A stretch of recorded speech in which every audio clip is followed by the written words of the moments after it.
మన్ను నిన్ను స్తుతించిన, మన్ను నిన్ను స్తుతించిన అంటే మన్నులో జీవం లేదు. మన్నులో జీవం లేదు కనుక ఆయన జీవాన్ని ఊది మనకి జీవాన్ని కలుగజేశాడు దేవుడు, యెహోవా దేవుడు. అంటే చనిపోయిన వాళ్ళు దేవుణ్ణి స్తుతించలేరు. దేవునికి సమీపంగా ఉన్న వాళ్ళు మాత్రమే దేవుడితో ఉంటారు. మరి మనమందరం కూడా దేవుడు మనకు ఆయుష్ని కలుగజేసిన విధానం బట్టి, దేవుని మనకిచ్చిన సమయాన్ని బట్టి ఆ సమయాన్ని మనం వృధాగా పోనీయకుండా సద్వినియోగం చేసేటువంటి జీవితం నీకు నాకు ఉండాలని దేవుడి రోజు నీతో నాతో మాట్లాడుతున్నాడు. మరి చనిపోయిన వారికి పశ్చాత్తాపడేటువంటి అవకాశం లేదు, తప్పులను సరిదిద్దుకునేటువంటి అవకాశం లేదు. మనకున్నది, మనము చాలా ధన్యులం. వాళ్ళు తెలిసి తప్పు చేశారా, తెలియక తప్పు చేశారా అనేది మనకి తెలియదు. ఒకవేళ చేసిన తప్పులు బట్టి పశ్చాత్తాపడి దేవుని సంతోషం అంగీకరిస్తే చాలా సంతోషం. అలాంటి వాళ్ళు కాకుండా ఉన్న వాళ్ళ కోసం మనం ఆలోచించాలి. కనుక దేవుడు ఇచ్చిన సమయాన్ని మనం సద్వినియోగం చేసుకోవాలి అనేది మనం తప్పనిసరిగా అనుదినం కూడా జ్ఞాపకించుకోవాల్సిన అవసరం ఎంతైనా ఉంది. మరి లెంట్ డేస్ అనగా శిలువ శ్రమలు. శిలువ శ్రమలు ఎందుకని యేసుక్రీస్తుకి వచ్చాయని మనం గమనించినట్లయితే, మన పాప భారాన్ని తీసివేయటానికి, మనల్ని రక్షించడానికి, మనల్ని తన సొంత బిడ్డలుగా స్వీకరించడానికి ఆయన శిలువ శ్రమలు అనుభవించాడు. కనుక మనం దేవుణ్ణి ఇష్టపడినట్లయితే ఆయన శిలువను మోసుకొని నడవాలి. యేసయ్య శిలువను మోసుకొని ఎలా నడిచాడు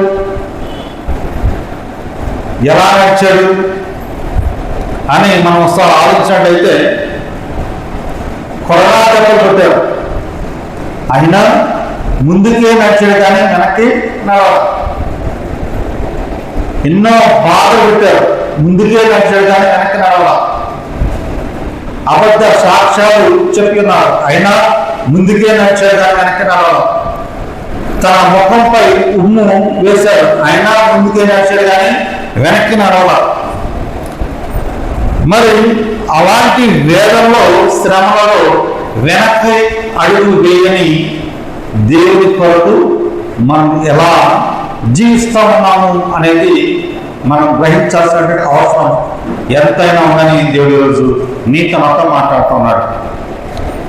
భస్మ బుధవారం అనగా, భస్మ బుధవారం బైబిల్లో ఎక్కడ కూడా భస్మ బుధవారం గురించి లేదు, భస్మం గురించి ఉంది. అయితే మరి గత సంవత్సరంలో మట్ట ఆదివారం నాడు ఊరేగించిన మట్టల్ని ఈ సంవత్సరం కాల్చి వాటి బూడిద చేసి ఆ బూడిదను నొసటి మీద శిలువ గుర్తు వేసుకొని శ్రమ దినాలు ప్రారంభిస్తారు. నాకు ఈ దినాలు కూడా అది ఏంటి అనేది ఒక ఆచారం. అది ఏంటనేది ఆచారం. దేవుడు ఆచారాలను కొనసాగించేవాడు కాదు.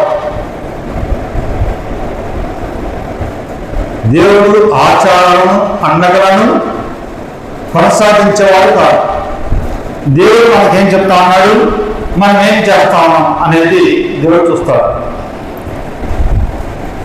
లెంట్ డేస్ అనేది అంటే, లెంట్ అంటే సైలెంట్, లెంట్ సైలెంట్, రిపెంట్. లెంట్లో సైలెంట్గా ఉండాలి, పశ్చాత్తాపం ఉండాలి. రిపెంట్ అంటే పశ్చాత్తాపం. లెంట్లో సైలెంట్గా ఉండాలి, మౌనంగా దేవుణ్ణి స్తుతించాలి, మహిమపరచాలి మౌనంగా దేవుని సమూహంలో, దేవుని సహవాసంలో. అప్పుడు మనల్ని దేవుడు ఎలా నడిపిస్తాడు అంటే దీనత్వంతో, లోబడేటువంటి తత్వంతో మనల్ని నడిపిస్తాడు. మరి ఈ ఉపవాస దినాలు మనం ఎలా ఆచరిస్తా ఉన్నామంటే ఏదో ఒక డ్రెస్ వేసుకుని ఆ డ్రెస్ ద్వారా అందరికీ ఈ వ్యక్తి ఉపవాస దినాలు చేస్తా ఉన్నాడు అని అనిపించుకుంటా ఉన్నాం. ఆ డ్రెస్ తీసేసిన తర్వాత పరిస్థితి ఆ వ్యక్తికి అవమానమా, దేవుడికి అవమానమా? అది దేవుడు అడుగుతా ఉన్నాడు. నీవు నన్ను ఎలా ధ్యానిస్తా ఉన్నావు? నేను నీకేం చెప్పాను, నువ్వు ఏం అర్థం చేసుకున్నావు అనేది దేవుడు అడుగుతా ఉన్నాడు. యోవేలు గ్రంథానికి ఒకసారి తీసినట్లయితే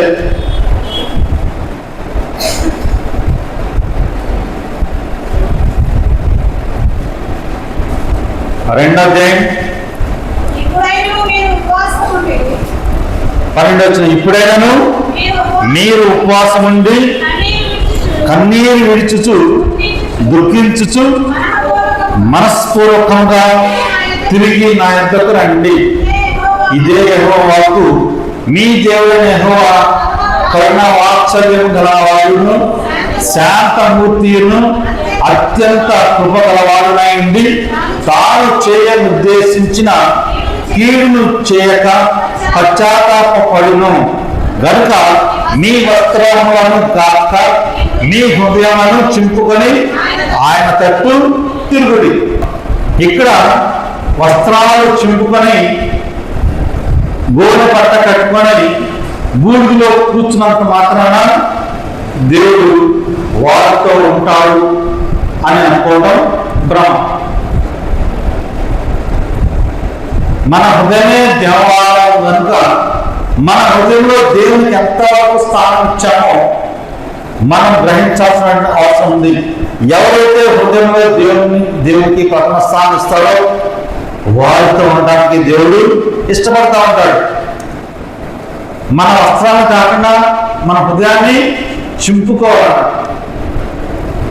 అంటే అంతగా దుఃఖించాలి అని, అంతగా కన్నీళ్లు విడవాలి అని ఉద్దేశం దేవునిది. కనుక నీకు నచ్చిన ఉపవాసం చేస్తా ఉన్నావా, దేవుడికి నచ్చిన ఉపవాసం నువ్వు చేస్తా ఉన్నావా అనేది దేవుడు ఈరోజు నీతో నాతో మాట్లాడుతున్నాడు. ఉపవాసం అంటే దేవునికి సమీపంగా ఉంటూ పశ్చాత్తాపడుతూ దేవుని సన్నిధిలో మౌనంగా దేవుని కొరకు కనిపెట్టడమే ఉపవాసం. ఉప అంటే కొద్దిగా, వాసం అంటే సహవాసం, ప్రార్థన అంటే ప్రథమంగా, అర్థన అంటే ప్రాధేయపడటం. కనుక నా జీవితంలో ఎలాంటి ఉపవాసం చేయడానికి దేవుడు నిన్ను ప్రేరేపించాడు. చాలా మంది ఉపవాస దినాలు మరి ప్రతి శుక్రవారం, శనివారం నచ్చినట్టు వాళ్ళు ఉంటారు. అంటే దేవుడు చెప్పాడా, నీకే నువ్వు చేస్తా ఉన్నావు? దేవుడు ఏం చెప్పాడు? నీవు ఎప్పుడైతే నీకు ప్రశాంతంగా నువ్వు చేసుకోవాలనుకుంటావు ఉపవాసం, అలా చేసుకోవాలి. అసలు ఉపవాసం ఎన్ని రకాలు? ఉపవాసాలు ఎన్ని రకాలు? వ్యక్తిగత ఉపవాసం, కన్నీటి ఉపవాసం, సహవాసంలో ఉపవాసం, ఉపవాస ప్రార్థన, ఏకాంత ప్రార్థన, కన్నీటి ప్రార్థన, ఉపవాస ప్రార్థన, సహవాస ప్రార్థన. అన్నిటికన్నా మించినది ఉపవాస ప్రార్థన. ఆ ఉపవాసం ఉన్నప్పుడు నీవు ఎలా ఉండాలి? ఉపవాసం ఉన్నప్పుడు నీవు ఎలా ఉండాలి? లూకా సువార్త 4వ అధ్యాయం 1-2 వచనాలు. యేసు పరిశుద్ధాత్మకుడై యోర్దాను నది నుండి తిరిగి వచ్చి 40 దినములు ఆత్మ చేత అరణ్యములో నడిపింపబడి అపవాది చేత శోధింపబడుచుండెను. ఆ దినములలో ఆయన ఏమీ తినలేదు. అవి తీరిన తర్వాత ఆయన ఆకలి కనగా ఆ దినములలో ఆయన ఏమీ తినలేదు. ఆ దినములలో ఆయన ఏమీ తినలేదు. మీరు ఉపవాసం ఎలా ఉండాలి అని మీకు ఎవరు చెప్పారు? దేవుని సేవకులు చెప్పుకుంటారు, లేదా మీ తల్లిదండ్రులు చెప్పుకుంటారు, మీ తాత మామలు చెప్పుకుంటారు. ఉపవాసం ఎలా ఉండాలో మనుషులు చెప్పేది కన్నా దేవుడు చెప్పేది నీవు పాటించాలి. దేవుడు చెప్పేది నువ్వు ఉపవాస దినాన్ని పాటించాలి. దేవుడు ఏం చెప్తాడు నీకు ఎలా చెప్తాడు అంటే బైబిల్ చదవడం ద్వారా నీకు ఉపవాసం ఎలా చేయాలో దేవుడు నేర్పిస్తాడు. కనుక ఆ ఉపవాసాన్ని మాత్రమే నీవు పాటించి చేయాలి. ఉపవాసం అంటే ఏమీ శరీరంలోనికి వెళ్ళకూడదు.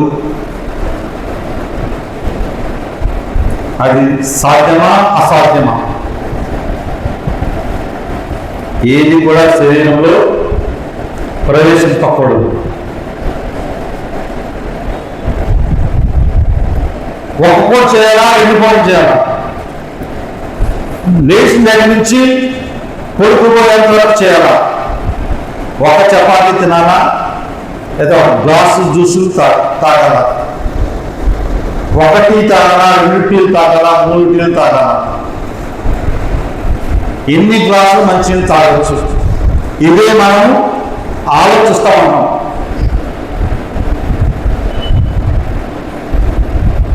అది నీవు నీ సేవకుని అడగద్దు, నీ తల్లిదండ్రులను అడగద్దు, నీ రక్త సంబంధం అడగద్దు. నీవు ఏమి చేయగలుగుతావో అదే చేయి. అదే నిజమైనటువంటి ఉపవాసం.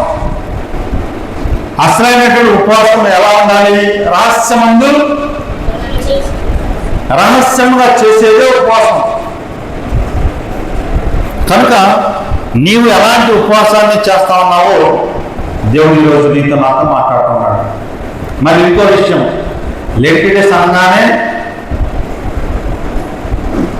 గృహ ప్రవేశాలు చేయకూడదు, శుభకార్యాలు చేయకూడదు, నిశ్చితార్థాలు చేయకూడదు, తలవని మల్లె పూలు పెట్టుకోకూడదు, పూలు పెట్టుకోకూడదు, మాంసం తినకూడదు, కూరగాయలు మాత్రమే తినాలి. ఇంకేమున్నాయి అని బైబిల్లో ఎక్కడ కూడా లేదు. కనుక నీ వ్యక్తిగతమైనది ఉపవాసం. అది బైబిల్ని చదవడం ద్వారా నీవు సొంతంగా నీతో వ్యక్తిగతంగా దేవుడు మాట్లాడతాడు. ఉపవాసం అనేది వ్యక్తిగతమైనది. ఉపవాసం అనేది వ్యక్తిగతంగా ముచ్చరించేది. ఉపవాసం అనేది రహస్యంగా ప్రారంభించేది. ఉపవాసం అనేది రహస్యంగా ముగించేది. ప్రారంభించేది, ముగించేది. కనుక ముందు వ్యక్తిగత ఉపవాసం గురించి మనం ధ్యానిద్దాం. లూకా సువార్త 6వ అధ్యాయం కనుక మనం చూసినట్లయితే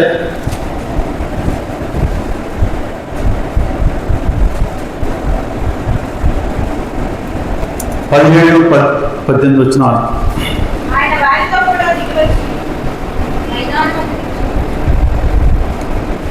చూడండి. ఆయన వారితో కూడా దిగొచ్చి మైదానం ముందు నిలిచి ఉన్నప్పుడు ఆయన శిష్యుల గొప్ప సమూహమును ఆయన బోధ వినుటకు తమ రోగములను కుదుర్చుకున్నటకును యూదయ దేశం అంతటి నుండి యెరూషలేము నుండి తూరు సీదోను పట్టణముల సముద్ర తీరముల నుండి వచ్చిన జన సమూహమును అపవిత్రాత్మల చేత బాధింపబడిన వారును వచ్చి స్వస్థత నొందిరి. ప్రభావము ఆయన నుండి బయలుదేరి అందరినీ స్వస్థత పరచుచున్నాను కనుక జన సమూహం అంతయు ఆయన ముట్టవాలని యత్నము చేసెను. అంతటా ఆయన తన శిష్యుల తట్టు పాల్చు చెప్పాను, వేదులైన మీరు ధన్యులు, దేవుని రాజ్యము మీది. ఎప్పుడు ఆకలి కొనుచున్న మీరు ధన్యులు, మీరు తృప్తిపరచబడుదురు. ఇప్పుడు ఏడ్చుచున్న మీరు ధన్యులు, మీరు నవ్వుదురు. ఇక్కడ చూసినట్లయితే వ్యక్తిగతంగా ఆయన సమూహమును చూచి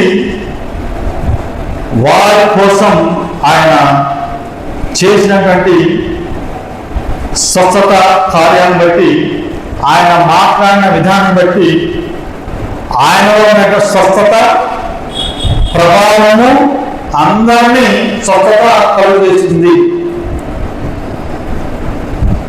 కనుక ఆయన దగ్గరికి వచ్చింది ఎవరు? బేదలు వచ్చారు, ఆకలి ఉన్నవారు వచ్చారు, రోగులు వచ్చారు. వారందరినీ చూసి మీరు ధన్యులు, మీరు దేవుని రాజ్యము మీది, దేవుని రాజ్యం మీది. ఏడ్చుతున్న వారు మీరు ధన్యులు అని చెప్పడం అనేది జరిగింది. కనుక ప్రతి వ్యక్తికి ఫలం ఉంటుంది. క్రియలను బట్టి ఫలం, క్రియలను బట్టి ప్రతిఫలం ఉంటుంది. ఎవరి ప్రతిఫలాన్ని వారు పొందుతారు అనడంలో ఎలాంటి సందేహం లేదు. మరి ఉపవాసము రహస్యమందు చూస్తున్నటువంటి దేవుడు మనల్ని చూస్తా ఉన్నాడు అని గమనించాలి. రహస్యమందు చూస్తున్న దేవుడు మిమ్మల్ని గమనిస్తా ఉన్నాడు అని గమనించాలి. రహస్యంగా చేసేది ఉపవాసము. రహస్యమందు ఆత్మతో మనం నింపబడతాము. ఒక వ్యక్తిని మంచివాడా చెడ్డవాడా అని చెప్పడానికి ఎలా నిర్ణయిస్తారంటే, రహస్యంగా ఒక గదిలో పెట్టేసి సీసీ కెమెరా పెట్టేసి గమనిస్తూ ఉంటారు. ఎక్కడ అంటే జైలులో కొంతమందిని వ్యక్తిగతంగా పరిశీలించాలంటే ఒంటరిగా పెట్టి ఆయన తెలియకుండా సీసీ కెమెరా పెడతారు. ఈయన ఆలోచనలన్నీ కూడా ఎలా ఉంటాడు అనేది కొన్ని రోజులు గమనించి వాడు ఆయన మీద ఒక అభిప్రాయానికి వస్తారు. దేవుడు కూడా అంతే. మనం రహస్యమందు ఉన్నటువంటి మన తండ్రిని తలస్నానం చేసి ఏమీ తినకుండా తలుపులు వేసుకొని చేసేది వ్యక్తిగత ఏకాంత ఉపవాసం అని మనం గమనించాలి. అది రహస్యమందు చేసేటువంటి ఉపవాసాన్ని మాత్రమే దేవుడు ఇష్టపడతాడు. నీవు సమూహంలో సహవాసంలో వచ్చినా కూడా నీ వ్యక్తిగతంగా నేను ఉపవాసం ఉన్నాను అన్నట్టు దిగులుగా ఉండకుండా యాక్టివ్గా అందరితో మామూలుగానే నీవు ఎప్పుడు ఎలా ఉంటావో అలాగే ఉండాలి. నువ్వు ఉపవాసం చేస్తున్నట్టు కూడా పక్కవాడు తెలియకూడదు. అది రహస్యంగా చేసేటువంటి ఉపవాసం. అలాంటి ఉపవాసానికి దేవుడు జవాబు ఇచ్చేవాడుగా ఉన్నాడు అని మనం గమనించాలి. వ్యక్తిగతంగా చేసేది ఉపవాసము, రహస్యంగా చేసేది ఉపవాసము, రెండు, ఆత్మ సంబంధమైనటువంటి ఉపవాసం. ఆత్మ సంబంధమైన ఉపవాసం ఎలా తెలుస్తుంది? రెండు రకాలు ఉన్నాయి. భూలోక సంబంధమైన ఉపవాసం ఉంది, ఆత్మ సంబంధమైనటువంటి ఉపవాసం ఉంది. ఈ భూలోక సంబంధమైన ఉపవాసము రాజుల దగ్గర నుంచి చేస్తా ఉన్నారు. రాజులు పూర్వకాలం రాజులు ఏం చేసేవారంటే, రాజ్యంలో కరువు వచ్చిందనుకోండి, ఆ కరువు వచ్చినప్పుడు వాళ్ళు గోనె పట్ట కట్టుకొని బూడిదలో కూర్చొని దేవుణ్ణి ధ్యానించేవాడు, దేవుణ్ణి వేడుకునేవాడు. అది భూలోక సంబంధమైన ఉపవాసం.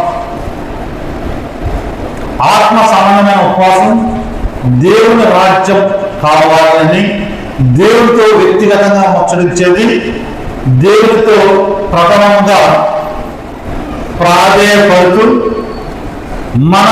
మన జీవితంలో ఏ రహస్యాన్ని కూడా దాచకుండా దేవుని స్నేహితుడిగా భావించి దేవుడితో ముచ్చరించేది ఆత్మ సంబంధమైనటువంటి ఉపవాసం. మరి ఇలాంటి ఉపవాసం చేస్తా ఉన్నప్పుడు నీవు సన్నిధిలో ఎలా ఉంటావు అంటే, చాలా నిదానంగా, నెమ్మదిగా దేవుని సన్నిధిలో నీవు కొనసాగుతూనే ఉంటావు. మరి అలాంటి ఉపవాసం మనం చేసేవారు ఉన్నామా లేదా అని దేవుడు ఈరోజు నీతో నాతో మాట్లాడుతున్నాడు. ఒకసారి అబ్రహాం గురించి చూద్దాం. ఆదికాండం 18:27 అందుకు అబ్రహాము, ఇదిగో ధూళియు బూడిదయునైన నేను ప్రభుతో మాట్లాడ తెగించుచున్నాను అని. అబ్రహాము తనను తాను ఎలా పోల్చుకున్నాడు? ధూళి, బూడిద. ధూళి అంటే ఏంటి? బూడిద అంటే ఏంటి?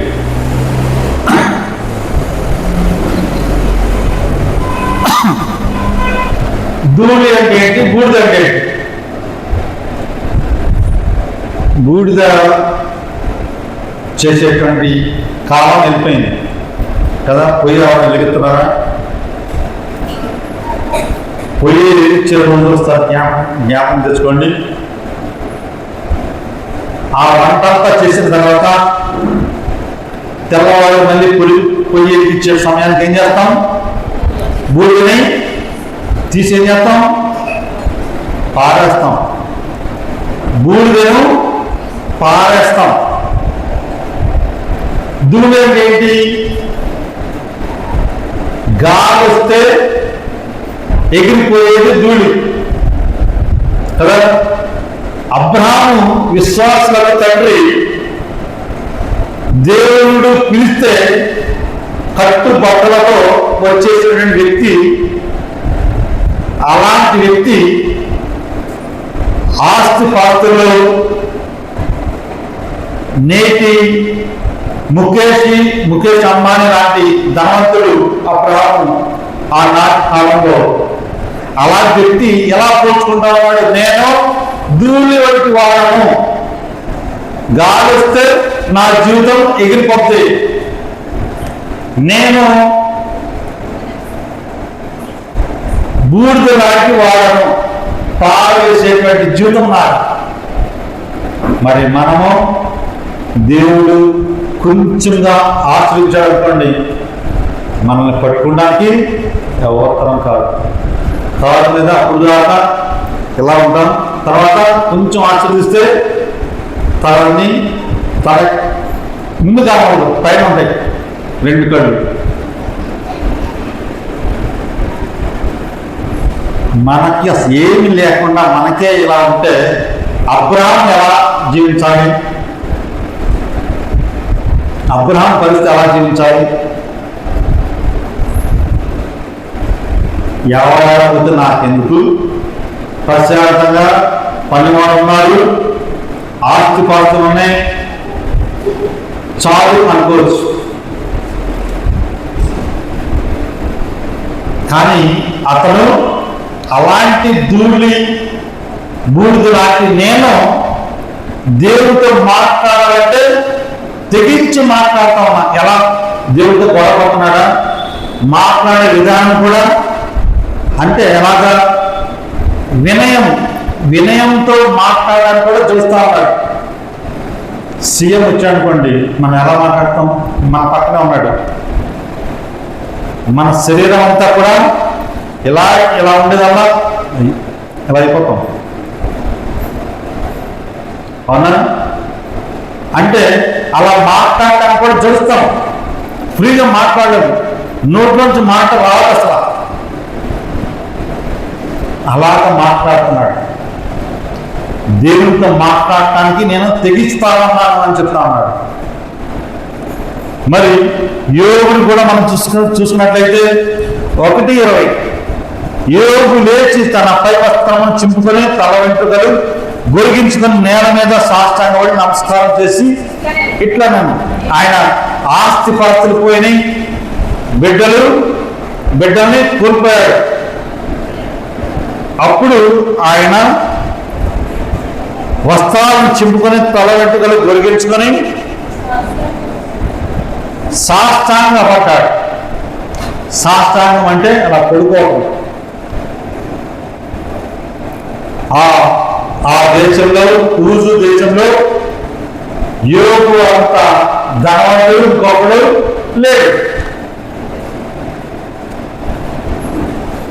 మరి మనము ₹1 కోటి ఉన్నాయా? ఎవరైనా ₹1 కోటి ఉన్నాయా?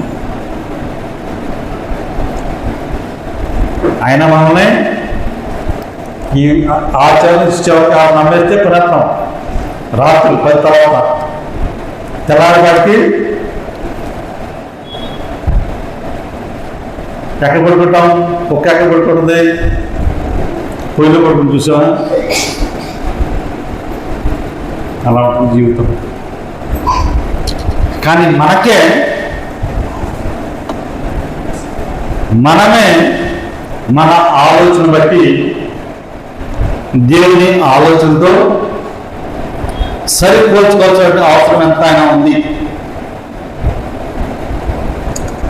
యాకోబు ఏమంటా ఉన్నాడు? అంతలోనే కనబడి అంతలోనే మాయమైపోయే ఆవిరి వంటి లాంటి జీవితం, నీటి పొడవు వంటి జీవితం. యాకోబు 4:14 కనబడుతుంది. యాకోబు సామాన్య మనిషి. మనము ఈ స్ట్రీట్ దాటితే మనం ఎవరో కూడా ఎవరికి తెలియదు. కానీ మనం అంత గొప్పవాళ్ళు, ధనవంతులు లేదు అన్నట్టుగా మన జీవితం ఉంటుంది. కనుక మనలో దేవుడు చేసేటువంటి ఉపవాసము మనం చేస్తా ఉన్నామా లేదా అనేది మనం గమనించాల్సిన అవసరం ఎంతైనా ఉంది. ఉపవాసాన్ని దేవుడికి ఇష్టకరమైన ఉపవాసం ఉంది, దేవుడు ఏర్పాటు చేస్తున్నాడంటే ఉపవాసం కూడా ఉంది. చూద్దాం. అది యెషయా గ్రంథం 58వ అధ్యాయం. దేవుడు ఏర్పాటు చేసుకున్న ఉపవాసం ఉంది, దేవునికి ఇష్టకరమైన ఉపవాసం కూడా ఉంది. 58:6 దుర్మార్గుడు కట్టిన కట్లను విప్పుటయు కాడి మానం మేకులు తీయుటయు బాధింపబడి వారిని విడిపించుటయు ప్రతి కాడిని విరగొట్టుటయు నేను ఏర్పాటు చేసుకున్న ఉపవాసం కదా. ఆయన ఏర్పాటు చేసుకున్న ఉపవాసం ఏంటి? ప్రతి కాడిని విరగొట్టాలి, బాధింపబడి వారిని విడుదల చేయాలి, కాడి మానం మేకులు తీసేయాలి, దుర్మార్గులు కట్టినటువంటి కట్లను విప్పేయాలి. దేవుడు ఏర్పాటు చేసుకునే ఉపవాసం.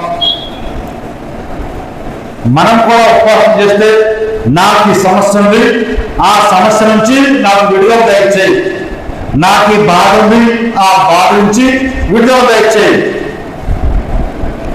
నేను దుర్మార్గులు నా జీవితాన్ని నాశనం చేయడానికి పన్నాగాలు పంపుతా ఉన్నారు, శత్రువు నా మీదకి వస్తా ఉన్నారు.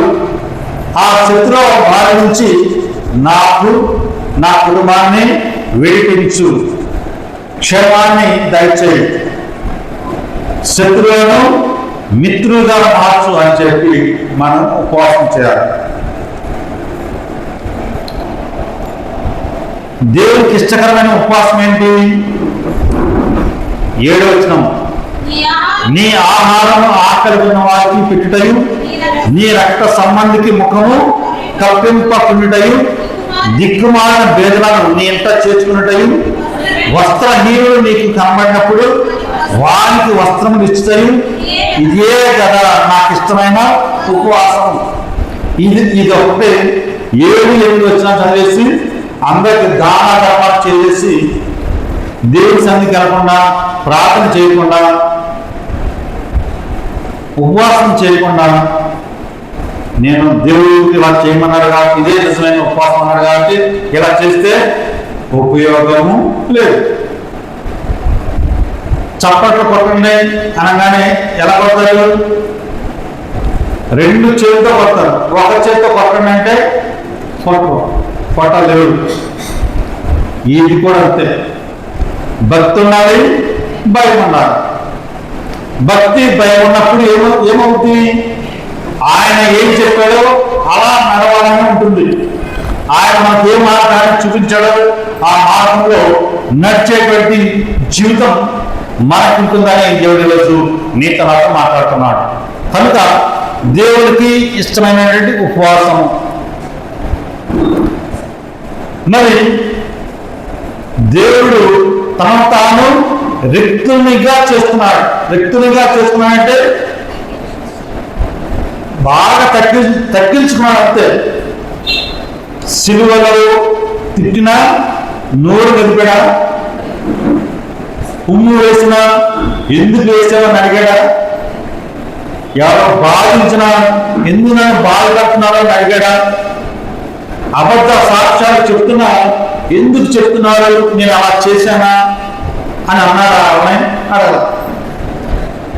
దేవుని కుమారుడిగా వచ్చి భూలోకానికి మానవునికి ఒక మాదిరి చూపించి తను తాను రిక్తునిగా ఎంతవరకు తగ్గించుకోవాలో అంతగా తగ్గించుకున్నాడు.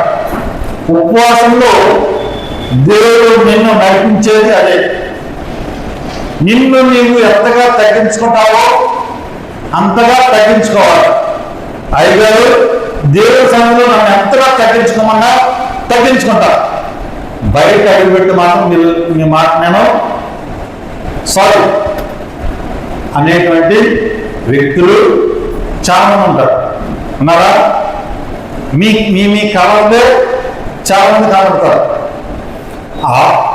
అది కాదు దేవుడు చెప్పింది. అబ్రహాము నేను ధూళిని బూడిదని అయినటువంటి నేను అన్నాడు. అది ఒకసారి జ్ఞాపకం పెట్టుకోండి. మళ్ళీ యోబు దేవుడు తన జీవితాన్ని, తన బిడ్డల్ని తీసుకున్నాడు. ఆస్తిపాస్తులన్నీ పోయినాయి. యోబు కూడా దేవుని మీద తిరుగుబడి ఒక్క మాట అన్నా, ఒకే ఒక్క మాట అన్నా, మాట అనకపోగా సాష్టాంగపడి బట్టలు చింపుకొని గోనె పట్ట కట్టుకొని దేవుని దగ్గర సాష్టాంగపడి నేను దిగంబరమే వచ్చాను, దిగంబరమే పోతాను, దేవునికి మహిమ కలుగుగా అన్నాడు. నేను బాగపోయినా దేవుడే. మనం ఒక్కరికి మంచి చేసామనుకోండి, అతను ఏం చేస్తాడు? నీవు దేవుడిలా వచ్చావయ్యా అంటాడు, దేవుడిలా సహాయం చేసావయ్యా అవసరానికి అంటారా? దేవుడు ఎప్పుడు మంచి చేసేవాడే, కీడు చేసేవాడు దేవుడు కాలేడు. మంచి చేసేవాళ్ళు దేవుడు బిడ్డలు, మంచి చేయని వాళ్ళు అపవాది సంబంధులు, అపవాది బిడ్డలు అని మనం గమనించాలి. అవునా? సిలువను ఎత్తుకొని వెంబడించాలి. సిలువ శ్రమలను దేవుడు ఎవరైతే ఓర్పుతో సహనంతో ఆయన ముందుకు అడుగు వేస్తూ ముందుకు సాగిపోయాడో, మనకి కూడా కొన్ని సందర్భాల్లో శ్రమ వస్తాయి, బాధ వస్తాయి, దుఃఖం వస్తుంది, వేదన వస్తుంది, శారీరక బాధలు వస్తాయి, మన గురించి అబద్ధ సాక్ష్యాలు చెప్తారు, లేనిపోయిన కల్పిత కథలు చెప్తా ఉంటారు. అన్నీ ఊరుకొని దేవుడే చూసుకున్నాడని చెప్పి దేవుడికి ప్రార్థన చేయాలి. మరి ఉపవాస దినాల్లో ఎవరు గొప్ప గొప్ప కార్యాలు చేశారు? ఉపవాస దినాలు ఎవరి జీవితంలో మంచి దినాలుగా ఉన్నాయి అని మనం గమనించినట్లయితే, మొట్టమొదటిగా ఎస్తేరు తన యోగ జాతిని రక్షించుకోవడానికి ఏమి ఆలోచించింది? ఉపవాస దినాలు ఉండాలి అని ఆలోచించింది. తన జాతిని రక్షించుకోవడానికి ఉపవాసం ఒకటే మార్గం. మన కుటుంబాన్ని రక్షించుకోవడానికి ఉపవాసం ఒకటే మార్గం అని మనం గమనించాలి. మరి ఒక పట్టణం కాపాడబడాలి, ఏ రోజు పట్టణం బాగుండాలి అంటే మనం చేసినటువంటి పనేంటి? ఉపవాస ప్రార్థన చేయాలి. మరి పట్టణాన్ని కాపాడిన వాళ్ళు ఉపవాసం చేసి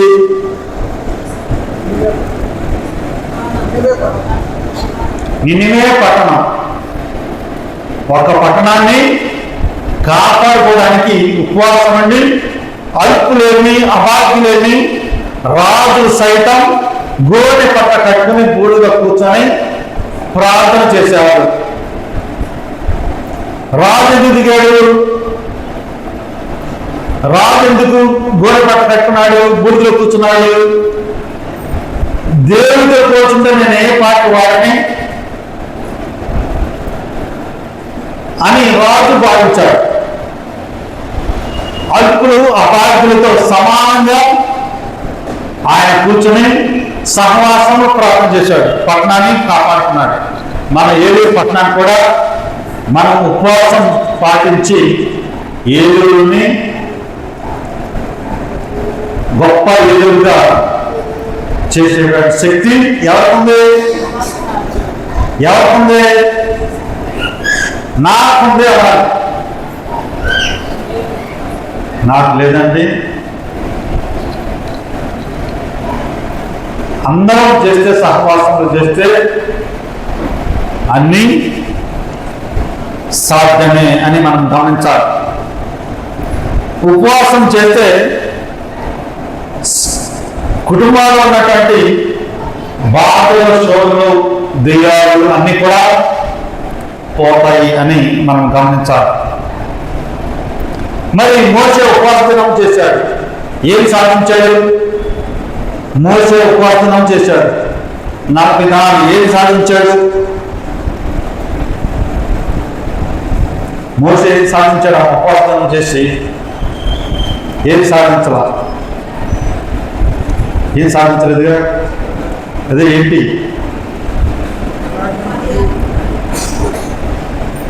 సీనాయి పర్వతంపై 10 ఆజ్ఞలు మోషేకి దేవుడు ఇచ్చాడు. కనుక మనము దేవుడికి ఇష్టకరమైన ఉపవాసాన్ని చేయడానికి మనము ఆసక్తిని కనబరచాలి. ఈ ఉపవాస దినం కాబట్టి ఇంత ఎక్కువ మందిగా వచ్చారు. సమయాన్ని పాటించాలి. దేవుడికి ఇష్టకరమైన జీవితాన్ని నువ్వు బాగా జీవిస్తూ ఉన్నావు, దాంట్లో ఎలాంటి సందేహం లేదు. దేవుడు చెప్పినటువంటి నిజమైన ఎలాంటి ఉపవాసం ఏర్పాటు చేస్తున్నాడో అది చేస్తున్నావు. నీ కుటుంబాన్ని రక్షించుకోవడానికి దేవుడికి ఇష్టకరమైన ఉపవాసాన్ని చేస్తున్నావు. క్రమం లేకపోయినట్లయితే క్రమం కూడా ఉండాలి. ఇంకా ఏలియాని కూడా మనం ఒకసారి ఆలోచించినట్లయితే ప్రవక్తలకు మాదిరి ఏలియా. ప్రవక్తలకు మాదిరి ఏలియా. మొదటి రాజుల గ్రంథాన్ని చూసినట్టయితే 8, అతను లేచి భోజనం చేసి ఆ భోజనపు బలం చేత 40 రాత్రింబగళ్ళు ప్రయాణం చేసి దేవుని పర్వతం అని పేరు పెట్టబడిన హోరేబునకు వచ్చాము. కనుక 40 దినాలు ప్రవక్తలకు ఈయన ఉపవాసం చేసి మాదిరిగా ఈయన ఖండించాడు. ఏలియా దేవుని పరిచర్యలో అందరికీ మాదిరిని ఉంచాడు. మరి యేసయ్యను కూడా చూసినట్లయితే లోకాసు వార్త 4:13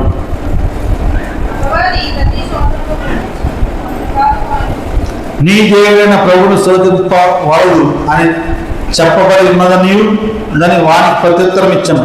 అపవాది ప్రతి శోధనను ముగించి కొంతకాలం ఆయనను విడిచిపోయేను. అపవాది ప్రతి శోధనను ముగించి కొంతకాలం ఆయనను విడిచిపోయేను. విశ్వ ప్రయత్నాలు చేశాడు అపవాది యేసయ్యని లోబర్చుకోవడానికి. విశ్వ ప్రయత్నాలు చేశాడు, నా వల్ల కాదని విడిచి వెళ్ళిపోయాడు. కనుక మనము కూడా మనం చేసినటువంటి ఉపవాస దినాన్ని బట్టి శోధింపాలని వచ్చినటువంటి అపవాది కూడా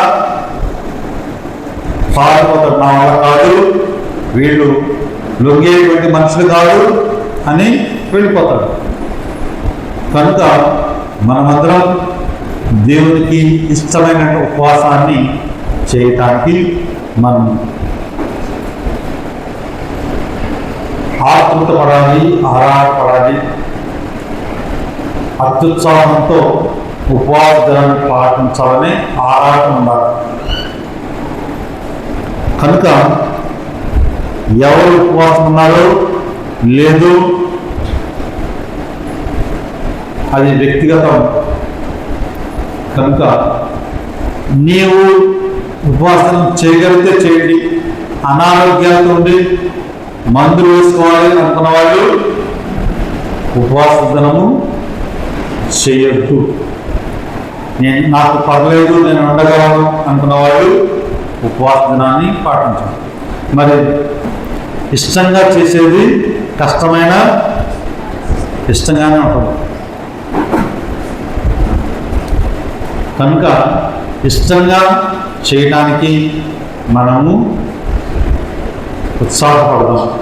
కనుక దేవుడు మన పాపాల కొరకు, మనం చేసినటువంటి తప్పిదాల కొరకు దేవుడిని నేనే సిలువ వేస్తా ఉన్నాను అని భావించాలి ప్రతి ఒక్కరు.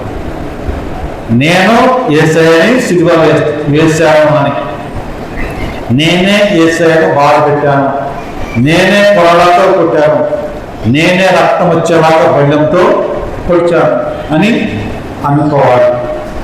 అలాంటి వ్యక్తి దేవునికి ఇష్టకరమైన జీవితాన్ని జీవిస్తాడు. మనం కూడా అలాంటి ఇష్టకరమైన ఉపవాస దినాన్ని పాటించాల్సిన కోరిక మనం చేస్తూ మొదటి సిలువ ధ్యానంలో మొదటి ఆరాధనను ముగించుకున్నాం.